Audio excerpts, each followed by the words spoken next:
अस्सलाम वालेकुम नाज़रीन, जुनैद बट में खुशामदीद। मैं आपको बताना चाहता हूँ कि जब हम परिंदे रखते हैं तो परिंदे बीमार भी होते हैं। तो बहुत सारे लोग मुझसे पूछते थे कि यार आप अपने सेटअप में कोई ऐसी दवाई बताएं हमें जो हम अपने सेटअप में रखें, हमारे बर्ड्स अगर बीमार हो जाएं तो हमें ज़रूरत पड़े। फ़र्ज़ करें कभी कभार परिंदों को मोशन हो जाते हैं या कभी भी परिंदे को कोई भी बीमारी होती है तो हम परिंदे को देते हैं एंटीबायोटिक। अब हम परिंदे को कौन सा एंटीबायोटिक दें या हम अपने सेटअप में रखने के लिए कौन सी दवाई रखें, यहाँ मैं इस हवाले से बात करना चाह रहा हूँ। तो भाई एक बात बताऊँ आपको, मैं बताना ये चाहता हूँ कि किसी ज़माने में एक मेडिसिन यूज़ होती थी, अगर आप इसको नेट पे भी सर्च करेंगे, टेरामाइसिन। ये बहुत कामयाब कैप्सूल था और ये वो कैप्सूल था जो मैंने अपने बचपन में इस्तेमाल किया है और ये बिल्कुल जो गिरे हुए परिंदे को उठा देता था। ये परिंदों के लिए इस्तेमाल होता था, तोतों के लिए हम इस्तेमाल करते थे, मुर्गियों के लिए इस्तेमाल करते थे, ये तमाम बर्ड्स के लिए इस्तेमाल होता था। फिर एक टाइम ऐसा आया कि ये कैप्सूल ख़त्म हो गया, आना बंद हो गए। इसके बाद लोग इसको भूल गए। इसके बाद मुख्तलिफ एंटीबायोटिक मिलते रहे। अब मैं आपको बताऊं, क्योंकि ये मैं अपनी सिर्फ राय नहीं बता रहा बल्कि ये मैं डॉक्टर से पूछने के बाद बता रहा हूँ। इसका सेम फार्मूला मौजूद है और इसका जो सेम फार्मूला है वो है ऑक्सी टेट्रासाइक्लिन। जनाब ये ज़बरदस्त कैप्सूल है और ये सिर्फ 40 रुपये का एक पत्ता है और ये एंटीबायोटिक है और ये हर परिंदे के लिए इस्तेमाल कर सकते हैं। ये नहीं कि आपके पास फिंचे है, कॉकटेल है, लवबर्ड है, बजरी है, ओग्रोमो, एग्जीबिशन, कोई सा भी बर्ड, इवन कि आपके पास मुर्गियाँ हैं उसके लिए भी इस्तेमाल कर सकते हैं। और इसकी कीमत सिर्फ और सिर्फ ये 40 रुपये का पत्ता है। क्योंकि मेरा ये कहना ये है कि मैं हमेशा जो मेरे चैनल पे चीज़ चलती है सस्ती और अच्छी चलती है। और दूसरी बात ये कि मैं कभी भी ये डिफ्रेंशिएट नहीं करता कि अगर एक बंदे के पास महंगे बर्ड्स हैं तो वो ये इस्तेमाल करे, एक बंदे के पास सस्ते बर्ड्स हैं तो वो ये इस्तेमाल करे। मैं वो चीज़ दिखाता हूँ जो कॉमन हो, जो अच्छी हो, जो फ़ायदेमंद हो। तो भाई मेरा कहना यह है कि आप अपने सेटअप में ये मेडिसिन लाजमी रखें। एक 40 रुपये का पत्ता है, डिस्क्रिप्शन में मैं इसका नाम लिख देता हूँ। प्लस अगर कोई मुझे कमेंट्स करके पूछेगा तो मैं ये ज़रूर उसको बताऊँगा। हर सेटअप की ज़रूरत है। अब इसको इस्तेमाल कैसा करना है मैं आपको ये बताता हूँ। अगर आपके परिंदे बीमार हैं तो 3 से 5 दिन या 7 दिन का कोर्स करवाया जा सकता है। आधे लीटर पानी में एक कैप्सूल डाल के परिंदों को इस्तेमाल करवाएं, ठीक है। और इसका जैसे हम परिंदों को जो मेडिसिन इस्तेमाल करवाने का या परिंदों को पानी में कोई भी आप मेडिसिन या एंटीबायोटिक या फिर आप जो है कोई मल्टीवाइटामिन कोई भी चीज़ देना चाहते हैं, उसका तरीक़ेकार ये होता है कि आपने क्या करना होता है, रात में आप बर्तन को उठा लें और उठा के बर्तनों को वॉश करके बर्तनों को उल्टा करके लगा दें। सुबह सवेरे पानी आप परिंदों को ताज़ा पानी मुहैया करें और उसमें मेडिसिन डाल के परिंदों को पानी दे दें। जब परिंदे प्यासे होंगे तो वो पानी पिएंगे। प्लस आप हमेशा ये बात याद रखें कि जब भी दवाई वाला पानी दिया जाता है उसको फुल भर के नहीं दिया जाता बल्कि हाफ दिया जाता है या हाफ से थोड़ा कम दिया जाता है, ताकि परिंदा पानी पिए, परिंदा पानी में नहाए या परिंदा पानी ख़राब ना करे, ठीक है। फिर इसके बाद शाम में आप पानी उठा लें। इस तरह आप परिंदों को 3 दिन, अगर परिंदे आपके बीमार नहीं हैं और मौसम की तब्दीली की वजह से आप परिंदों को एंटीबायोटिक चलाना चाहते हैं तो आप परिंदों को 3 दिन आराम से इस्तेमाल करवा सकते हैं। अगर आपका परिंदा बीमार है तो एक बात और भी बताना चाहता हूँ, हमेशा याद रखें बीमार परिंदे को सबसे पहली बात यह है कि बीमार परिंदे को आपने अलग केज में करना है। कोई सा भी हो, ब्रीडर हो, पट्ठा हो, कुछ भी हो, पहले अलग करना है, इसके बाद आपने मेडिसिन चलाना है, ठीक है। तो अभी क्योंकि मैंने कोशिश की थी, लेकिन ये मैं बताना चाहता हूँ कि भाई ये बहुत कामयाब कैप्सूल है। हर सेटअप की ज़रूरत है लेकिन आपको ये कोई भी नहीं बताएगा, क्योंकि भाई लाजमी सी बात है परिंदों की मेडिसिन महंगी है तो परिंदों की मेडिसिन का कारोबार ख़त्म हो जाएगा, तो हम ये कभी नहीं बताएंगे। लेकिन ये मेरी हमेशा कोशिश होती है जो चीज़ मैं खुद इस्तेमाल करता हूँ, क्योंकि मैंने देखा है परिंदा कभी हल्का नहीं होता।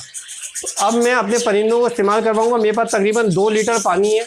2 लीटर पानी में मैं जो है, क्योंकि मेरे परिंदे अल्हम्दुलिल्लाह हेल्दी हैं, तो 2 लीटर पानी में मैं अगर आपके परिंदे हेल्दी हैं, परिंदों में बीमारी नहीं है, बट आप परिंदों को चलाना चाह रहे हैं तो 1 लीटर पानी में 1 कैप्सूल, और अगर परिंदा बीमार है तो आधे लीटर पानी में 1 कैप्सूल डालते हैं।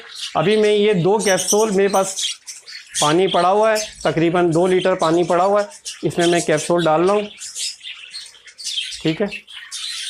ये मैंने कैप्सूल डाल दिया और ये देखिए 2 लीटर पानी में मैंने कैप्सूल डाल दिया और बहुत ज़बरदस्त रिजल्ट है। ऑक्सी टेट्रासाइक्लिन ये मैं खुद इस्तेमाल कर रहा हूँ और जो चीज़ मैं इस्तेमाल करता हूँ मैं चाहता हूँ कि मेरे सब्सक्राइबर, मेरे व्यूवर्स को पता चले। और लाजमी सी बात है, आप महंगी महंगी मेडिसिन के चक्कर में नहीं पड़े।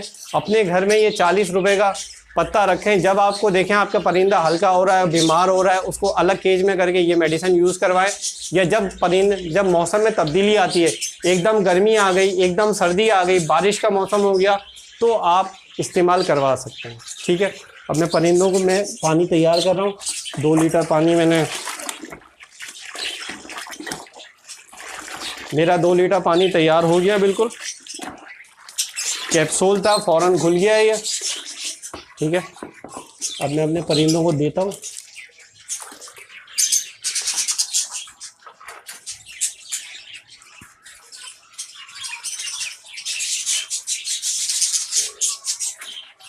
मैं अपने परिंदों को देना शुरू कर रहा हूँ पानी।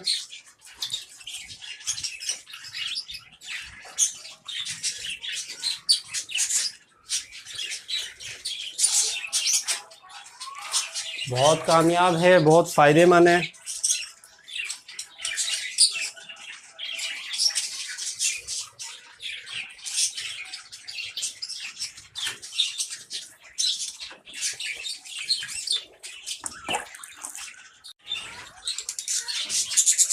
ये ज़्यादा है ना शायद।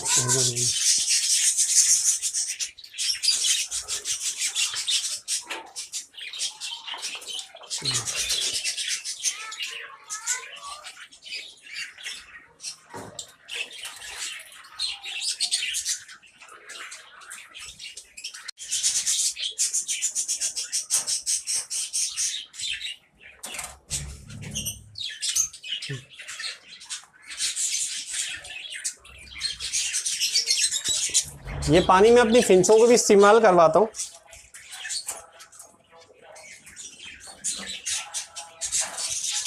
इसलिए मेरा आपको ये मशवरा है कि अगर आपका चाहे छोटा सेटअप है, बड़ा सेटअप है और किसी भी बर्ड्स का सेटअप है, आपके पास ये मेडिसिन होना बहुत ज़रूरी है। क्योंकि अगर आप ये मेडिसिन रखेंगे ऑक्सी टेट्रासाइक्लिन, तो इंशाल्लाह कभी भी आपके बर्ड्स बीमार हुए तो आपको किसी के पास जाने की ज़रूरत नहीं है, कुछ करने की ज़रूरत नहीं है। आप सिर्फ इन मेडिसिन का इस्तेमाल करके अपने बर्ड्स को महफूज रख सकते हैं। और मैं आपको एक बात बताऊं कि भाई देखें, परिंदा जो है ना, परिंदे की बीमारी के मुख्तलिफ स्टेजेस होते हैं। अब क्या होता है, लोग क्या करते हैं, लोग देखते नहीं।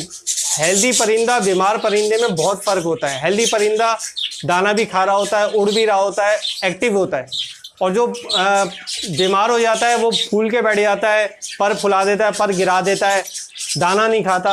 उस वक्त शुरू के स्टेजेस में ही आपने अगर मेडिसिन का इस्तेमाल किया, उसको अलग किया, उसका सही ट्रीटमेंट किया, तो आप अपने परिंदे को महफूज कर सकते हो। और अगर आपने वो टाइम गुजार दिया और इसके बाद टाइम गुजारने के बाद आप परिंदे को कुछ भी इस्तेमाल करवा दो, तो कोई फ़ायदा नहीं होगा। तो कोशिश करें, अपने बर्ड्स पे मुकम्मल नज़र रखा करें। अच्छा, आखिर में ना मैं आपको 2-3 टिप्स बताऊंगा जिससे आपके परिंदे बीमार ना हो। पहली बात तो ये कि भाई आप परिंदों को गंदा पानी ना पीने दें। हमेशा परिंदों को साफ़ पानी दें। भले आप सफाई केजिस की थोड़ा लेट कर लें, लेकिन परिंदे को गंदा पानी नहीं पीना दें। सबसे ज़्यादा परिंदे गंदे पानी पीने से बीमार होते हैं। और दूसरे नंबर पे, जब भी अक्सर शेड के शेड क्यों तबाह हो जाते हैं, उसकी वजह ये होती है कि वो क्या करते हैं, बाहर से परिंदा ला के डायरेक्ट छोड़ देते हैं। कभी भी ऐसा नहीं करें। जब भी आप कोई परिंदा भले किसी मार्केट से ख़रीदें, भले शॉप से ख़रीदें, भले किसी सेटअप से ख़रीदें, आप हमेशा याद रखें परिंदे को पहले अलग केज में रखा जाता है कुछ दिन। कोशिश करें एंटीबायोटिक का कोर्स करवाएं। इसके बाद जब आप देखें 3 दिन 5 दिन में परिंदा हेल्दी है, फिर अपने शेड में ऐड करें। बहुत सारे लोग मैं देखता हूँ वो बोलते हैं यार हमारे परिंदे हेल्दी थे, एकदम बीमार हो गए। उसकी वजह क्या होती है, वो बाहर से परिंदा लाके छोड़ देते हैं। बीमार परिंदे जब आते हैं या उनमें जरासीम होते हैं, उनमें कोई इन्फेक्शन होता है, तो उसकी वजह से प्रॉब्लम आ जाती है। तो इस बात का ख्याल अगर आप रखेंगे तो आपके बर्ड्स हेल्दी रहेंगे। अगर सिर्फ एक मेडिसिन से आपका पूरा शेड महफूज रहे तो मैं समझता हूँ ये बुरा सौदा नहीं है। हमेशा मेरी ये कोशिश रहती है अच्छी और सस्ती चीज़, और जिसको मैं खुद इस्तेमाल करवाता हूँ वो आपको बताऊं। आप मेरे चैनल को इसी तरह देखते रहें। जो नए हैं वो जुनैद बर्ड्स को सब्सक्राइब करें। और मेरी वीडियोस को इसी तरह लाइक और शेयर और कमेंट्स करते रहें। बहुत शुक्रिया।